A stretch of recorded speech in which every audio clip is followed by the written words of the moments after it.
As we continue in 1 Corinthians, today we're going to look into chapter 7 of the 1 Corinthians. And before we even jump into any text, I just want to share with you a little bit about my middle school experience.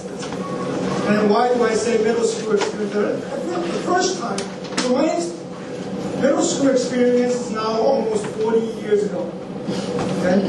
So these issues that we're looking at, like gun control, or drugs, or abortion, these are not new topics. I hope the teens realize that. They're not new topics. We were talking about it 40 years ago. In fact, more than 40 years ago. These are already being discussed. And the reason I bring this up is interesting, right? I'm actually putting up there my position.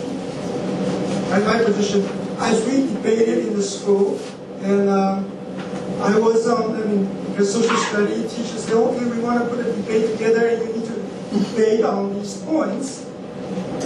And I was anti-gun on the debate. And I said, if we want to hold to the second commandment, everyone could own a musket. And if you want to have a fight in the street, you need to put on the musket. Anyway, I know that the issue is obviously more complex. And the reason I'm showing this is this. Oftentimes we have a misconception of what it means to be spiritual. And in the past I always thought, hey, let me give you an example. How can a truly righteous evangelical Christian be pro-life and pro-gun?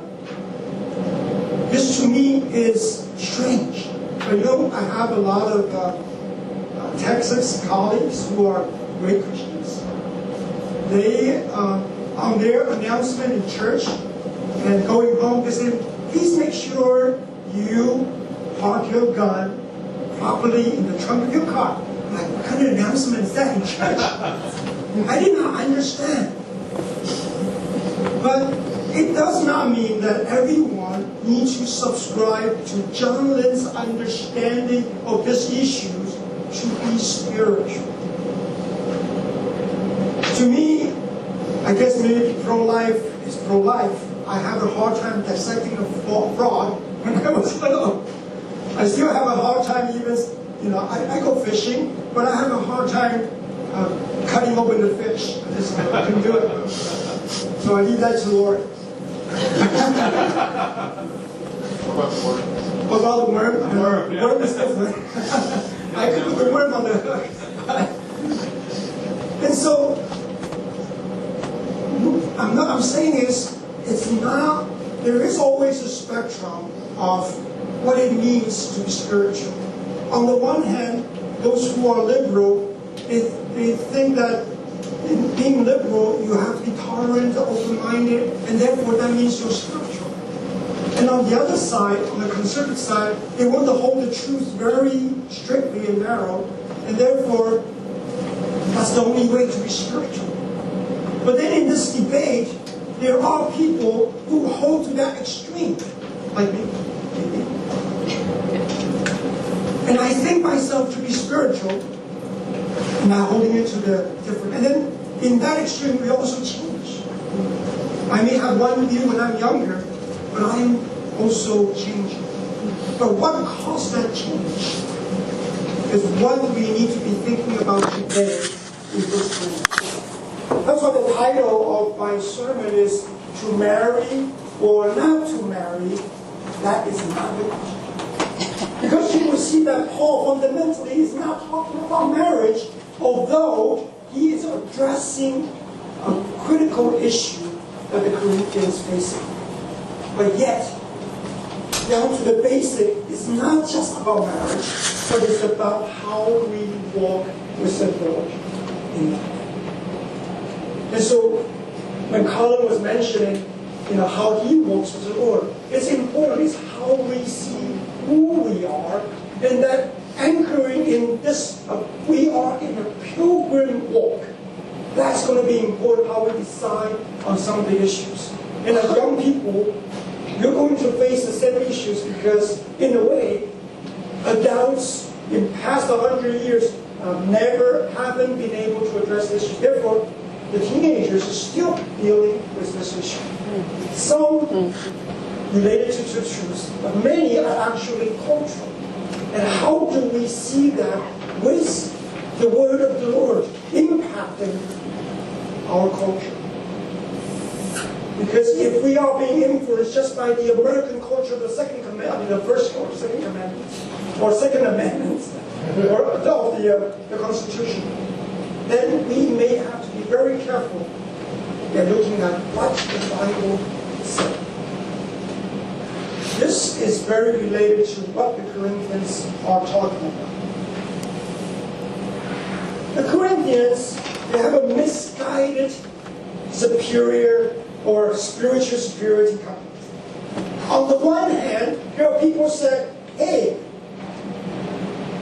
they're saying okay to some of the sinful relationship, right? The man sleeping with his so-called stepmother, right? And they say, oh, we are tolerant is spiritual. We are enlightened to these issues. And therefore, we are spiritual. And then on the other hand, there's people say, oh no sex at all. This is bad. And therefore, everybody should get out of the sexual relationship. No marriage at all. That's spiritual. And therefore, they elevated being celibate to another extreme. And the Corinthians are saying, Paul, which do you stand? Where do you stand? We think spiritual are in this spectrum. And so, as Christians, and even as just people, right, we all have this fallen condition. We all have this tendency to sometimes fall in these extremes of seeing ourselves in our standard as more spiritual than other people.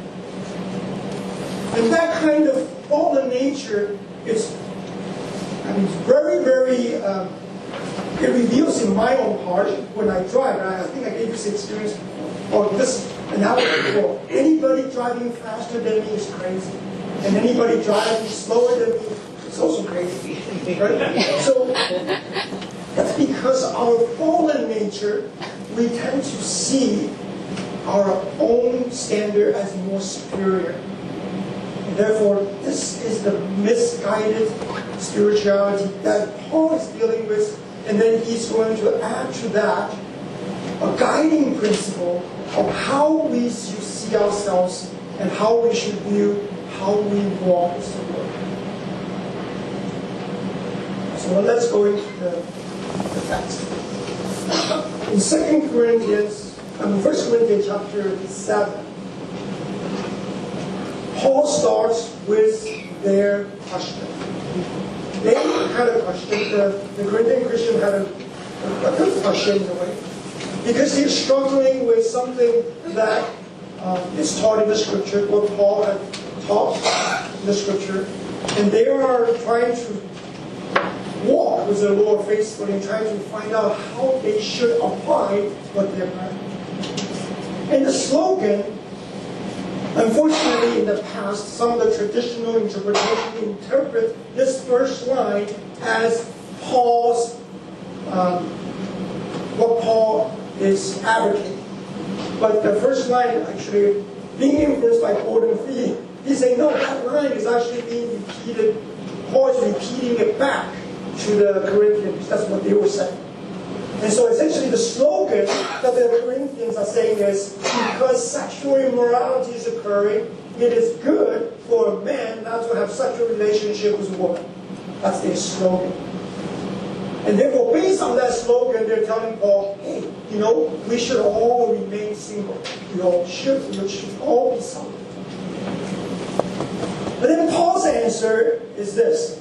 Paul said, yes, I agree with you that sexual immorality is incurred, right? And remember Pastor Doug mentioned about that in the time of, during that time, Corinth is like Las Vegas. They have, thousands of legal prostitutes in the shrine. And it's a normal thing for men and women to be visiting those places. And therefore Paul said, yes, I agree that sexual immorality is occurring, but the answer to this problem is not sex, but sex is in the context of marriage. And therefore, Paul, let's read this together. Let's read Paul's answer. Or he's being a little low. Let's read this together. The husband should fulfill his marital duty to his wife, and likewise the wife to her husband. Do not deprive each other, except perhaps by mutual consent and for a time, so that you may devote yourself to prayer. I say this as a concession, not a command. Notice that Paul's telling the Corinthians, saying, even if you want to temporarily separate, he said that's a concession, not a command. He's reminding us that, hey, the slogan that you're talking about, that is not the right way we should be viewing sex. In fact, based on Paul's Jewish background, knowing the Old Testament, knowing how God created men and women, male and female, we are created sexual beings. In fact, sex is beautiful in that context, in the original context. And so the answer is limit all sexual activities. No, it should be in the context of the right context, in the context of the marriage.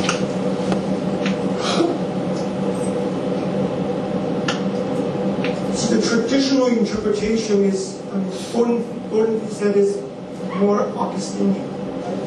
The emphasis is on being celibate. But Paul's guiding principle, if you look at it in light of the Ephesians text and also the overall text, this is not what Paul is talking about. And since this passage has kind of suffered a lot of so-called traditional interpretation, and so people often approach it with a different agenda, and they have their own view, and therefore oftentimes they inadvertently thinking that being celibate is more spiritual. And you can still see that kind of in the Catholic Church, right?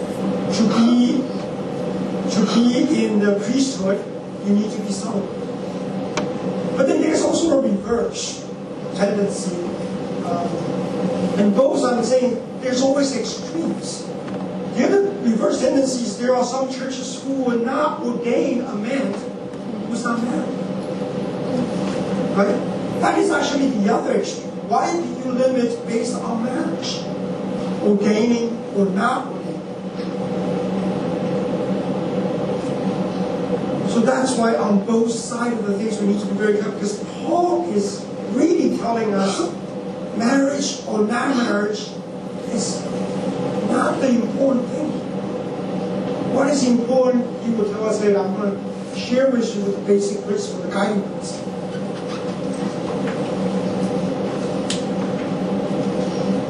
Since God created male and female, we're saying that sex, in this context, Paul is telling us that sex is mutual. Right? Oftentimes we think that sex is the privilege of the man and the duty of the woman. Of course, no. It's not like that. That's why Paul reminds us to not withhold from one another. It is a mutual thing. And Paul, taking from this question that the Corinthians have, and then he goes down into more detail, giving the examples first. And his first example, or the practical examples, is to those who were married and formerly married. And if you were to go down to the text, you have your Bible open. If you look at the text that Paul was talking about, and first he's talking to essentially the widowers and the widows. Let's read this together. Now, to the unmarried or widowers, and the widows I say, it is good for them to stay unmarried as I do.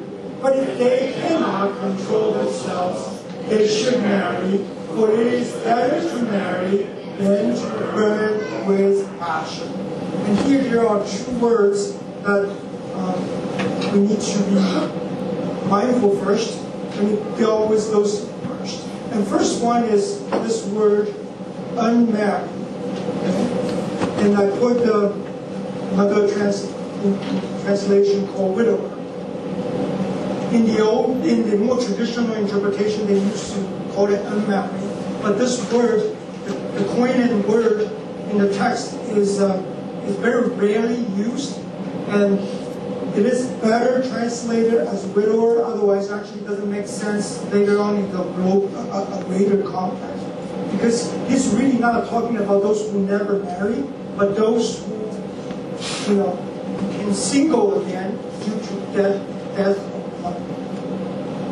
And then the other word here that most English translation added this word with passion. This word doesn't exist in the original text. The original text says, for it is better to marry than to burn. But then the question is, burn with what? Right? And so many of the modern translations have put it in burn with passion. But Paul could also mean burned with judgment, or burn in hell. Right? So in this kind of translation, I would say, Paul is reminding those who became single again to the death of spouse. By the way, that will pretty much be most of us. You notice that? You realize that? One day, as long as your spouse not died with you together in an accident, most of us will have to live single again. We were single before. We will be single again. And the question is, when we become single again, what should we do? Paul's answer is that stay as you are. Don't worry about your status. If you became single again, okay, that is okay. And therefore, he's saying here is, okay, if you became single again, it's better to stay as single. However, if being single and you have now gone into another relationship, he said if you are going to fall into that relationship, then just get married. Because you do not want to live in a simple relationship. Does that understand?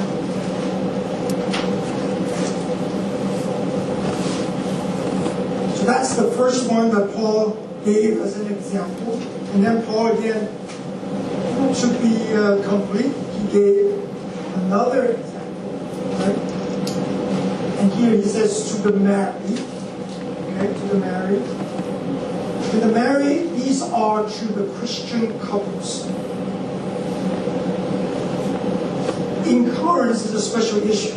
They have people who are married and both now become Christians. And if their view of sex is bad, and therefore husband and wives are withdrawing having sex. And Paul is saying, no, that's not what you ought to do. In fact, not only do they withdraw from sexual relationship, what they're doing is they are trying to seek divorce. Since, just since we were married, we're not going to have sex anymore, we're not going to have any of these kind of relationships, so might as well get a divorce. That's Corinthians thinking about divorce. Of course, today, divorce is almost a norm. Right? In the United States, I think last count was 55% of marriages end up in divorce.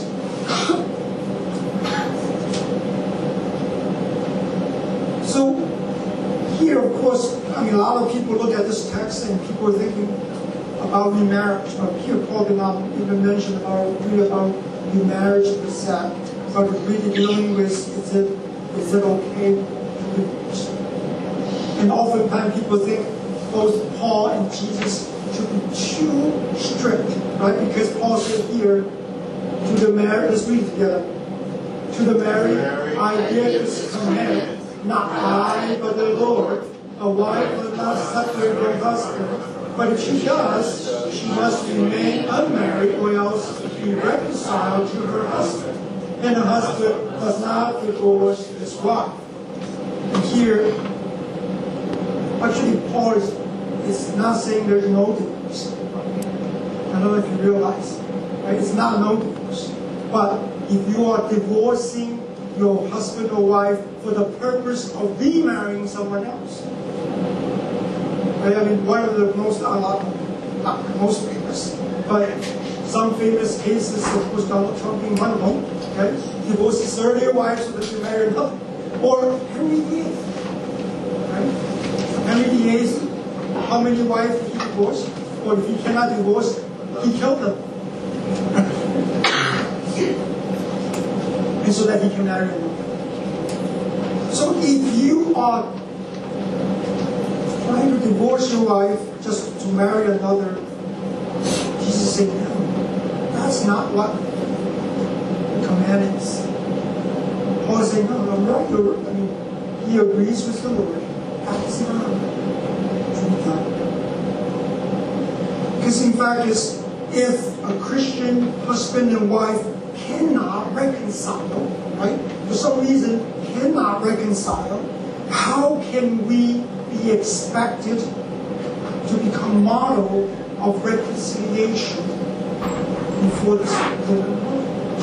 If even the Christian marriage cannot reconcile, how would we bring that testimony? And then the third example that Paul gave to be comprehensive, right? Should be those who may have married and lost a spouse, to the Christian couples. And then, of course, there are what we call mixed couples, mixing between believer and unbeliever. Again, the answer are the same. I don't know if you noticed, I put the answer on there, right? The answer to the widow and the widowers, the answer is stay as you are. To the Christian couple, stay as you are. The mixed couple, stay as you are. All of this, Paul is telling us, remain as we are. And sometimes you'll scratch your head, scratch our head together. What do you mean, stay as you are? Are we not to say change the situation? What Paul is saying is, do not be afraid, or do not be worried, do not be distressed about your situation. It does not matter what status you are. Be faithful in walking with the Lord. You are students today, serve the Lord as a student. If you're a teacher, serve the Lord as a teacher. If you are a mother, full-time, serve the Lord as a mother full-time. It doesn't matter where you are. And so I give you the guiding principle first before we jump into it. But here is the third example of mixed couples. So let's read this together. Judas, I say this, I, the Lord. If any brother has a wife who is not a believer and she's willing to live with him, he must not divorce her. And if a woman has a husband who is not a believer and he is willing to live with her, she must not divorce him. For the unbelieving husband has been sanctified through his wife, and the unbelieving wife has been sanctified through her believing husband. Otherwise, your children will be unclean, but if this, they are holy. But if the unbeliever is, let it be so. The brother or the sister is not bound in such circumstances. God has called us to live in peace. How do you know, wife, whether you will save your husband? Or how do you know, husband, whether you will save your wife? And I particularly highlighted here, and the question has always been, what does Paul mean here by peace? Because Paul means shalom. What does shalom mean in this context? And I will come back to that. Now, to the mixed couple, I mean, in our community or in preaching the gospel all around the world, especially to places where most people do not grow up Christian, it is very likely, and oftentimes the case, the husband and wife, they do not come to the Lord at the same time. So if you ever heard Henry and Mandy's story, that when Mandy accepted the Lord, and Mandy accepted the Lord, Henry was what, 14 years later? Right? 14 years later. So often it's not at the same time. And therefore, once you have this one believer, one unbeliever, how do you deal with the issue of this marriage? The Corinthians are thinking, sex is bad, and therefore, now I'm a Christian, and I'm having sex with an unbeliever? Ugh! Would that contaminate me? Wouldn't that make me sinful? And therefore, shouldn't I divorce my spouse?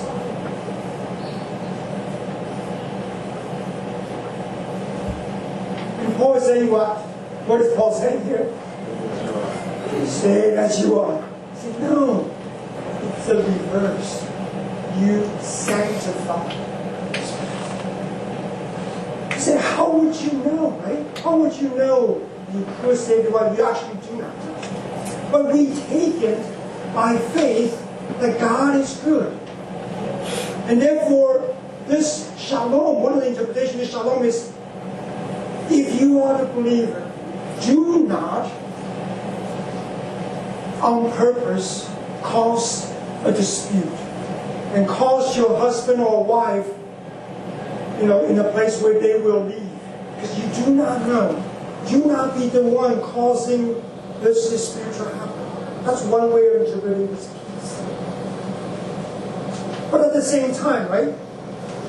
Because sometimes there will be abuses, as unbeliever and believer coming together because of such a difference in value. And Paul said if abuses does happen and they want to leave, let it be so. So therefore, here he also stressed that this is someone who has the Spirit of the Lord, who has good judgment and giving us this good judgment in terms of what is good to do. But he's saying, however, do not put this as if it's the law. Going back to our fallen nature, oftentimes we tend to elevate our own position to the place of the law. Right? Anything outside of my understanding goes wrong. Paul is saying, in this case, do not elevate to the law, but it is a good thing. Now comes to the guiding principle. From the misunderstanding, they go to, we shouldn't be married at all. Paul is saying, you guys are struggling with this issue, but theologically you are misguided. You're taking this wrong. It's not about the theology of sex. It's about who you are. It's about where you are and how you see it as you walk with the Lord. Let's read this answer that Paul gave us as the guiding principle. Was a man already circumcised when he was called? He should not become uncircumcised. Was a man circumcised when he was called? He should not be circumcised. Circumcision is nothing, and uncircumcision is nothing. Keeping God's command is what counts. Let's read Galatians. Well, this is why Paul said in this message, there is neither Jew nor Gentile, neither slave nor free, nor is there male and female, for you are all one in Christ Jesus. Of course, in companion to this,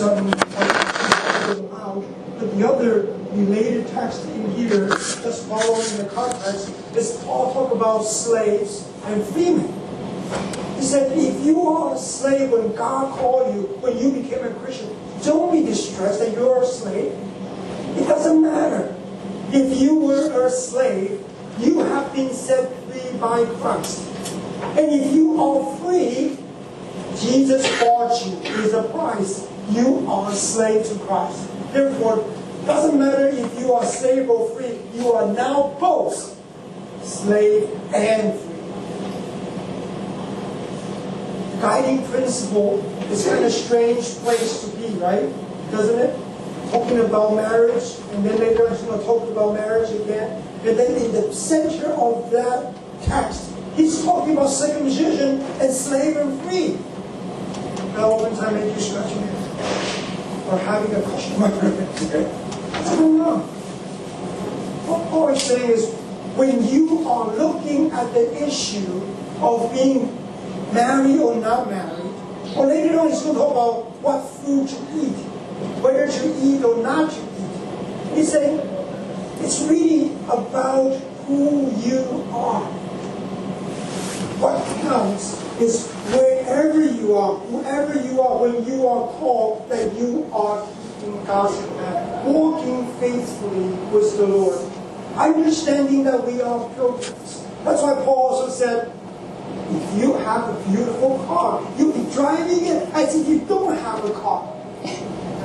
Paraphrasing it, using the modern term. But he said, if you have a wife, you'll be living as if you don't have a wife. If you mourn as if you're not, if you're joyful as if you're not joyful. He said, because the time is short, the things are changing. Look at it in a different way. Keeping God's command is what counts. And therefore, walking with the Lord faithfully at any age is what counts. When I accepted the Lord, I was 16 years old. Should I wait until I get my seminary degree before I start serving the Lord? Paul was saying, no. You serve when you're called. When the person who had 6,000 spirits, multiple spirits, and then the spirit was driven out into the pigs run down the mountain and drowned in the lake of Galilee, the guy said, Lord, I want to follow you the rest of my life. He said, go home and share what the Lord has done for you to your family. It is based on what God's calling to you at any circumstances, any time of your life. And be faithful during that time. Do not wait. I do not have to wait to share the gospel message until I became Billy Graham. No. Of course, this week, Billy Graham passed away on Wednesday.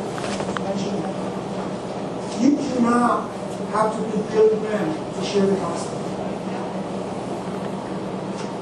And you do not have to become like him to share the gospel.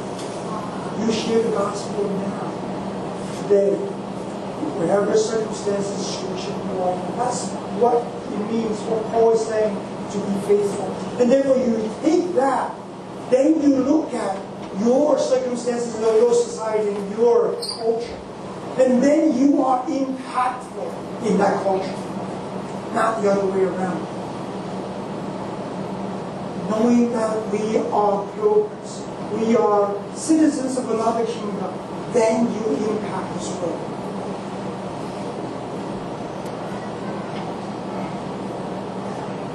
So what Paul is saying is, do not let your current situation bother you. Serve the Lord faithfully at every stage of your life. We are to live out our calling, our mission, our mission. So the concern is not to retain or not to retain or not retain a person's social status. I know that in today's, upward mobile world, everybody sees status is very important. We all want to have a title. Title is important. But Paul is saying to us, title is nothing. Our social status or setting is nothing. It is how we basically live out in all the circumstances. Title. And finally, Paul gives us now to what we call the virgins. And let's read this passage together as well. Now, about virgins, I have no command from the Lord, but I give a judgment as one who by the Lord's mercy is trustworthy. I would like to be free from concern. Unmarried man is concerned about the Lord's affairs, how he can please the Lord, but a married man is concerned about the affairs of this world, how he can please his wife. And this interest is divided, so that he who marries the virgin does right, but he who does not marry her does better. Now, of course, in the text, he also said it to the woman, so he has a long, very long discussion here, and I condensed it into these things. Here it's important to understand the word virgin. In fact, the word used is the one engaged in marriage. Well, still a virgin, but the one engaged in trouble. It is important to understand it this way because during that time, the Corinthians, I think, says that, yes, I have an engaged wife, or I have engaged someone to be married. Should I carry through this marriage? And Paul is saying, what is Paul saying? Stay as you are. Remain as you are. If you're already engaged and feel that you have to go through this engagement, get married. You're not sinning. It's okay. But Paul here does something interesting. Paul is saying, Corinthians, I agree with you about being single, but I do not agree with the theology behind it. It is not because sex is bad, therefore you remain single. It is because the life is short, because the time is short, because the world is changing. It is because your calling and mission that you decide whether you remain married or not because of sex. I would say, I agree with you, but your theology is totally wrong. Therefore, at the end of the day, to marry or not to marry is what?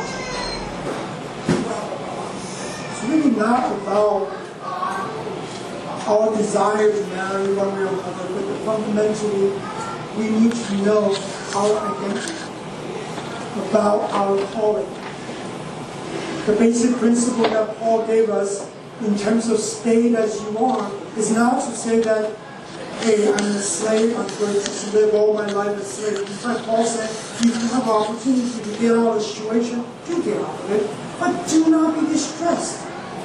Even a slave, right? Of course, during that time, slavery in the American sense is very different from slavery in the Greek-Roman sense. In the Greek-Roman sense, their slavery you actually can get out of. The American slavery you can never. But he's saying, doesn't matter. Even if you are a slave, at that moment in time, still be faithful to the Lord.